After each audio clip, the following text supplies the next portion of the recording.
Ayan, magluluto ako ng aming dinner. Sinigang na salmon baby. Gigisa muna natin siya. Ano yung sekret ng pagluto ng salmon baby guys, para hindi siya malansa, gigisa muna natin. Yung isa pwede yun, ipiprito muna. Pero ako, gigisa ko siya. Ayan, sa paminta, sibuyas, bawang.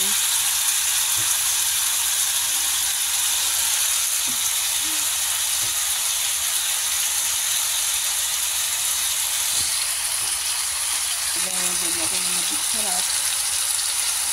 Bago kasi lalagyan sila ng tubig.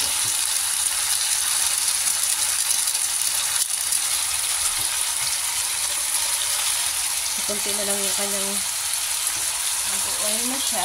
Ilagyan natin siya ng water. Saka natin lang yung pangsigang. Diba?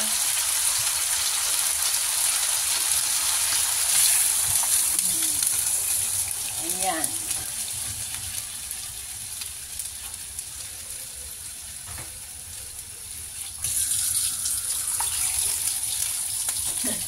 Kasi nalagyan ng dahil sa maulan-ulan ngayon, masarap ang sinigang. So, ayan. Lagyan na natin siya ng ginisa, sinigang sa sampalok. Papakuloyin na natin yun. Tapos, lalagyan na natin itong ating sinigang. Yummy yan. Lagyan na natin yung ating sinigang. Tapos, papakuloyin na natin. At mamaya, lalagyan na natin siya ng ating gulay.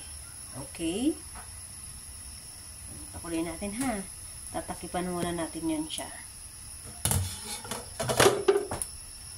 Tatakipan muna natin ang ating sinigang na salmon belly. Mamaya lalagyan na natin ng gulay. So, ayan na nga guys, ang ating sinigang na salmon belly. So, lalagyan na natin siya ng ating gulay.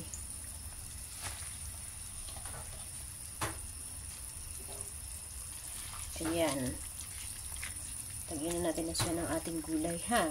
Gulay na kangkong.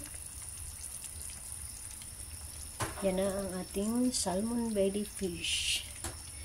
Salmon belly sinigang. Kaya ayan. Napaka-yummy niyan. Tamang-tama ngayong may bagyo. Ngayong may bagyo, tamang-tama yan. Sarap humigop ng sabaw. Pakukuluin natin lang yan para maluto ang ating kangkong. Ayan, pagkatapos yan ay tapos na. Kaya, thank you so much for watching guys. Thank you. Ayan. Diba? Nakita nyo yan. Napaka-yummy yan. Yummy ang sabaw niyan.